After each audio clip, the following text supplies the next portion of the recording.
A paz do Senhor Jesus. Aonde quer que você se encontre, que Deus abençoe a tua vida. Que as mãos poderosas do Senhor estejam sobre a tua vida em todo o tempo. Enquanto estivermos aqui nessa terra, as misericórdias do Senhor possam nos alcançar em todo o tempo. Mas vamos comigo de reflexão da palavra do Senhor. Salmo 42:1 diz assim: como o servo brama pelas correntes das águas, assim a minha alma suspira por ti, ó Senhor, ó glória. Salmo escrito pelos filhos de Corá. Escrito no momento onde eles estão tristes, estão angustiados, estão atribulados, a depressão batendo a porta e eles num deserto de 55 graus, contemplando as maravilhas do Senhor. E sendo notório em toda a sua vida que Deus ele nunca abandona um filho seu. Sabemos que Corá, Datã e Abirão, eles se juntaram para questionar a liderança que Deus tinha levantado. E eles olhavam um para o outro e começaram a indagar-se uns para com os outros. Por que Deus só usa aquela família? Por que Deus só usa Moisés, Arão e Miriam? Porque o Senhor não nos usa também. Isso aí deve ser coisa, invencionice da mente deles. Eu acredito que Deus quer levantar um de nós. Eu acredito que Deus tem poder para levantar um de nós. Vamos, pois, então, à tenda, conversemos com Moisés, para que eles venham nos explicar o que é que está acontecendo. E eles vão conversar com Moisés. E quando chegam lá, eles questionam: por que Deus levantou somente a tua família? Por que Deus também não nos usa? Porque Deus, em todo o tempo, Ele nos mantém arredios da porta da tenda da congregação, quando Ele está a falar com o seu povo. Porque vocês só querem aparecer e não deixam também Deus nos usar.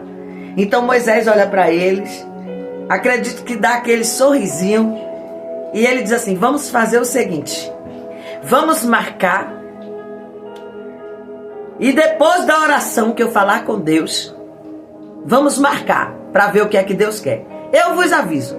Moisés fala com Deus e Deus diz para Moisés: Moisés, faça o seguinte, marque com eles na madrugada.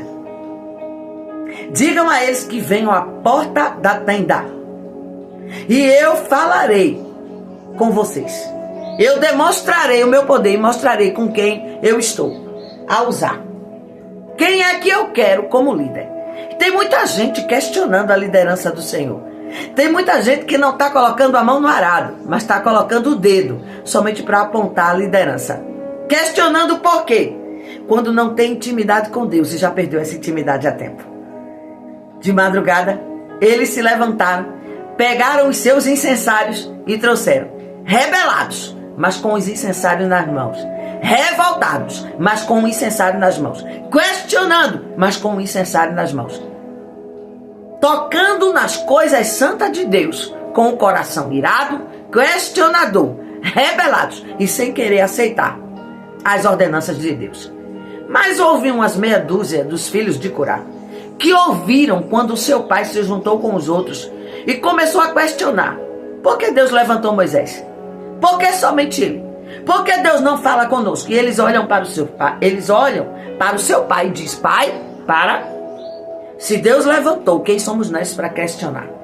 Eu não estou nessa com vocês. Nós não estamos. E cada um foi falando por si. Nós não estamos nessa com vocês. Porque levantar-se contra o ungido do Senhor é a mesma coisa de se rebelar contra o ungido do Senhor. E Deus não admite o pecado da rebelião. Deus não aceita esse tipo de pecado no meio do seu povo. É um pecado terrível. E nós não estamos junto com vocês. Mas eles não ligaram. E no outro dia de madrugada, lá vai Corá, Datã e Abirão, com os incensários nas mãos. E ainda acendem os incensários. E quando eles chegam na frente da tenda aonde Deus ia falar, Moisés coloca-se do lado de fora e a glória do Senhor enche a tenda, enche todos os lados. Do lado de fora da tenda. E quando eles esperam a resposta saindo diretamente da boca de Moisés, Deus surpreende a terra e continua a surpreender. Lá de trás do arraial, a boca da terra se abre e começa a engolir vivo aqueles que se levantaram, aqueles que se rebelaram, aqueles que não aceitaram a vontade do Senhor. A boca da terra se abre e eles descem vivos. Mas aquela meia dúzia de filhos de Corá, que não aceitaram a rebelião de seu pai, eles agora começam a ser excluídos, sofrendo um preconceito dentro da própria nação de Israel, dentro do próprio povo que se diz povo de Deus, no mesmo lugar que seria para ser de adoração plena e andar em comunhão uns com os outros, de mãos dadas uns com os outros. Aqueles filhos de Israel, quando passavam os filhos de Corá, começavam a dizer: olha, lá vai eles, olha os mentirosos passando, olha os filhos do rebelado passando. E agora, eles vêm para a tenda da congregação. Aqui eles não entram mais. Eles não querem adorar. Eles querem promover outro tipo de rebelião. E nós não vamos aceitar isso aqui. E os filhos de Corá foram excluídos. E alguém dizia assim: vão embora. Nós não queremos vocês aqui. Jerusalém rodeada de 7 montanhas. E os filhos de Corá olham uns para os outros e dizem: o que faremos aqui? Não temos mais nada para fazer aqui. Vamos embora para o deserto. De deserto eles começaram a ter um conhecimento profundo de sobrevivência no deserto. E Deus dá estratégia para que eles vençam o deserto. Eles conhecem os vales, as montanhas, e eles passam agora com o coração entristecido a viver com a dor de não adorar o Senhor no templo. E os filhos de Corá agora eles passam a se tornar guias turísticos. E quando passava uma caravana de viajantes para adorar em Israel, eles acompanhavam aquelas caravanas e eles iam cantando hinos de louvores ao Senhor. A adoração começava antes de chegar em Jerusalém, porque todos estavam ansiosos para chegar em Jerusalém e adorar o Senhor. Quando as caravanas passavam, os filhos de Corá acompanhavam aquelas caravanas, louvando ao Senhor, bendizendo ao Senhor e dizendo que o Senhor era grande. E quando eles avistavam os muros de Jerusalém, a sua alma pulsava de tanta alegria. Mas eles não podiam entrar, porque eles eram excluídos do local de adoração. E eles paravam ali e diziam: podem passar, porque o muro da cidade, já chegamos e a porta fica bem ali. Entrai e adorai. E na volta, vocês contam pra gente como é que foi. E eles passavam 7 dias adorando ao Senhor. Era o povo adorando do lado de dentro, oferecendo holocausto do lado de dentro.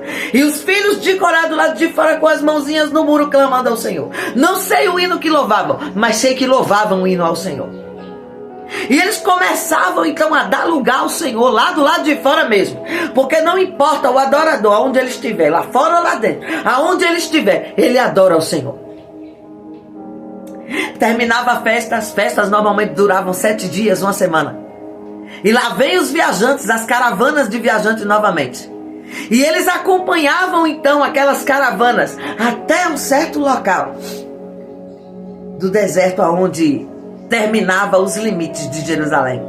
E ele dizia: conta, como é que foi? Como foi as adorações? Como foi a oferta que os sacerdotes ofertaram pela expiação do pecado do povo?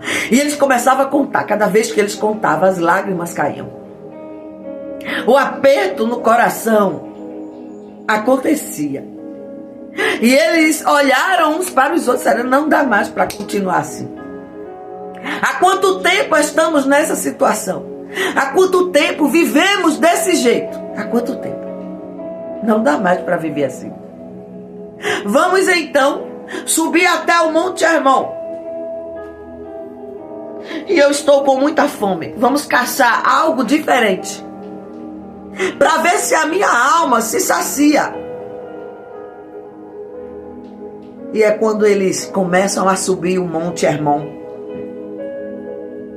E nesse Monte Hermon, que é próximo a Jerusalém, lá estava a fonte do Rio Jordão. Eles: vamos ao Monte Hermon, subamos e procuramos algo para comer. E eles veem uma coça. E eles começam agora a se arrastar pelo chão, para que a coça não perceba a presença deles, senão ela foge. A coça é um animal bastante ágil, tem uma agilidade tremenda, pesa cerca de 200 250 quilos. E ela consegue cheirar, ela consegue sentir um olfato aguçado de quem está perto. E ela consegue também ouvir, tem uma audição tremenda. E no primeiro instante de algo diferente, elas correriam e não teria quem a alcançasse. Da metade do monte até o cume do monte, eles subiram se arrastando, observando a coça. E de repente, aparece um leão, que não tem tanta agilidade como a coça, mas tem força. E os filhos de Corá começam agora a perceber. O leão, ele sente o cheiro. Porque quando estamos comendo, liberamos um hormônio chamado enzima. E essa enzima libera e mostra a localização para aqueles caçadores em potenciais. E os filhos de Corá, agora subindo aquele monte, começam a observar a cena. A coça na frente, o leão no meio e eles atrás. E eles pensam, façamos o seguinte: deixa o leão pegar a coça. Ele não vai aguentar comer tudo. Ele vai pegar um pedaço e vai levar um pedaço para a sua tribo. E o restante nós usaremos. E a coça sai correndo e o leão sai atrás, devagarinho, sempre à espreita, para não perder a sua caça. E os filhos de Corá começam a se lembrar quantas vezes fomos perseguidos. Quantas vezes as lágrimas vieram aos nossos olhos. Quantas vezes fomos excluídos, caçados como um leão. E eles começam a perceber que Deus dá estratégia no meio de um momento de dificuldade. A coça corria para lá, o leão seguia atrás e os filhos de Corá atrás. A coça corria para lá e a mesma coisa acontecia. E eles se lembrando do povo de Israel, quando eles iam para lá, o povo apontava. Se ia para cá, o povo apontava. E intitulando essa mensagem, mergulhe no Senhor. Mergulhe antes que seja tarde. Mergulhe no Senhor, se esconda no esconderijo do Altíssimo, antes que seja tarde. E de repente, a coça que corre, que transpira, lá no alto da montanha, ela para agora na frente de águas, de um ribeiro de águas tranquilas. É a fonte, a nascente do Rio Jordão.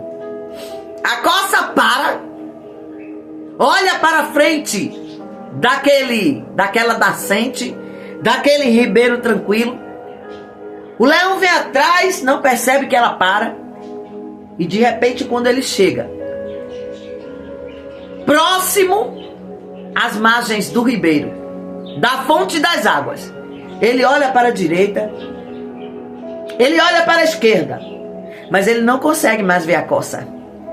Ele perde o cheiro que ele estava seguindo, porque a coça poderia até sumir da sua visão, mas do seu olfato ele não perderia a localização daquela coça, daquele animal. E ele olha para a direita, olha para a esquerda, ele olha em todas as direções, não vê mais a coça e finalmente desiste. Assim é na nossa vida. Quando o inimigo está espreitando a nossa vida, mas nós mergulhamos em Cristo, o inimigo não nos encontra mais. Ele não sente mais o cheiro do pecado, porque agora estamos com o cheiro de Cristo. Os levitas começam a perceber que o leão, ele vai desistir. Mas eles também não estão vendo a coça. E quando eles pensam em desistir também, eles começam a ver agora os chifres da coça saindo da água. Eles começam a ver aqueles olhinhos que piscam, olhando para um lado e para o outro. Eles conseguem ver agora a boca da coça e a coça que vai se levantando lentamente. E eles entendem que a coça mergulhou para não ser devorada. Mergulha em Cristo. Para não ser devorado pelas artimanhas do inimigo. Mergulha em Cristo para fugir da morte.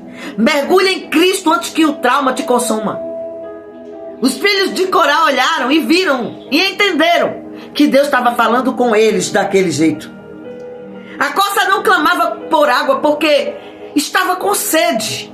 Ela clamava por água para se esconder do perigo, para se esconder do inimigo.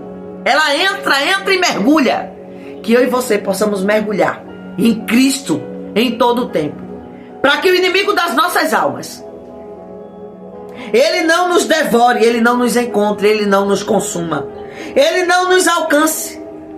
Quando a corça mergulha, ela se torna invisível para o leão no meio daquela perseguição algoz. E os filhos de Corá olham um para o outro, as lágrimas agora começam a cair. E eles entendem que Deus está falando com ele, mostrando para eles que Deus é livramento para quem mergulha. Eles não podiam entrar em Jerusalém por causa do preconceito. Eles não podiam entrar na tenda do templo para adorar. Eles não podiam estar no alpendre para adorar ao Senhor. Mas quando eles entendem que Deus está falando, através da lição daquela corça, eles levantam-se, sacodem a poeira, descem a montanha, poupam a corça e eternizam a corça nesse salmo. Ele vai dizer, ela não estava com sede de água, ela estava com sede de mergulho, de livramento da morte algoz. E eles voltam, limpam as poeiras, e quando eles observam no meio do vale, lá vem uma caravana de adoradores. Ele diz, é aqui que nós vamos. Na frente da caravana eles se põem de um lado e do outro, direita e esquerda, e seguem cantando. E eles começam agora a recitar esse salmo, como o servo brama pelas correntes das águas. A minha alma suspira por ti, ó Senhor. Eles estão dizendo, eu vou entrar ali, eu vou adorar, e não tem quem tente me parar, porque o Senhor falou conosco. O Senhor falou comigo. E eles olham e dizem assim, por que tu estás tão abatida, ó minha alma? Espera, só mais um pouquinho, porque nós vamos louvar o Senhor.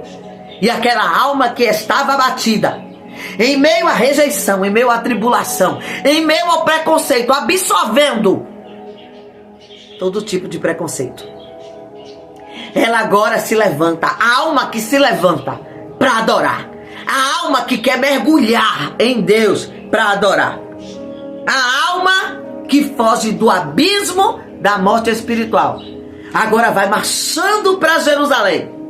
E eles vão lembrando-se, quando eles colocam os pés na cidade santa, passa os portais daquela adoração, eles lembram e lembram muito bem de outro salmo que eles escreveram no meio da angústia. Até o pardal encontrou casa e a andorinha ninho para si, e eu, Senhor, encontrei os teus altares, Senhor meu e Deus meu.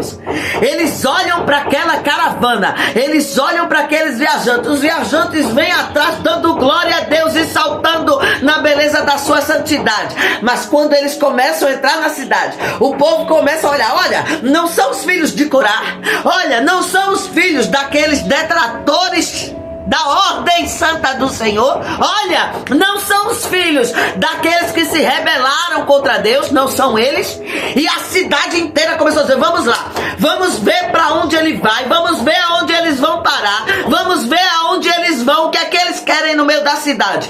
Mas os filhos de Corá estavam tão cheios da providência de Deus, estavam tão cheios do maná de Deus, estavam tão cheios do mergulho que deram lá em cima no Monte Hermon, que ninguém ousou parar os filhos de Corá. Ninguém ousou parar aquela adoração genuína. E eles colocaram aleluia, adoração nos ombros e começaram a seguir e cantar dizendo, somente Deus é o Senhor Todo-Poderoso. Eles acreditam, lembraram de outro salmista, aquele que habita no esconderijo do Altíssimo, a sombra do Onipotente descansará. Sabe o que eles estão dizendo? Eu dei um mergulho em Cristo e estou escondido nas asas do Onipotente. O pardal encontrou casa e a andorinha em aninhos para si. E eu, Senhor, encontrei os teus altares, porque um dia em tua presença vale mais que 1000 aqui na terra. Não tem lugar, eles vão entendendo que o lugar do mergulho é na tenda, o lugar da adoração é na presença do Senhor, o lugar da adoração é nos átrios do Senhor. E quem chega nos átrios, quem toca no altar, recebe misericórdia, recebe unção, recebe um Deus de providência, um Deus de provisão na sua vida, que não tem quem pare aquela provisão. Eles estão dizendo: ah, Senhor, eu encontrei os teus altares outra vez. Tentaram me tirar da tua presença, tentaram me afastar, a luta tentou me afastar, a perseguição tentou me afastar, o inimigo tentou me afastar da tua presença, mas eu encontrei novamente os teus altares. Eu entrei de novo na tenda, e quando todo Israel começou a ver aquela adoração sincera, não conseguiram se conter, começaram a pular na presença do Senhor, dizendo: só o Senhor é Deus que faz essas coisas, só o Senhor é Deus que dá vitalidade para a adoração voltar. A adoração voltou para os lábios depois do mergulho. A adoração voltou na vida dos filhos de Corá depois do mergulho. Vem comigo, mergulhe em Deus e deixa que o resto ele faz. Encontre os altares novamente. Toque nos altares de Deus e sinta os átrios do Senhor outra vez na tua vida, com a mesma unção, com a mesma adoração, com a mesma gratidão que só o Senhor nos proporciona. Obrigada, Senhor, por esta palavra, e que o amor de Deus, a graça do nosso Senhor e Salvador Jesus Cristo e as divinas consolações do Divino Espírito Santo de Deus estejam com todos nós, desde agora e para sempre. Amém. Deus abençoe a tua vida.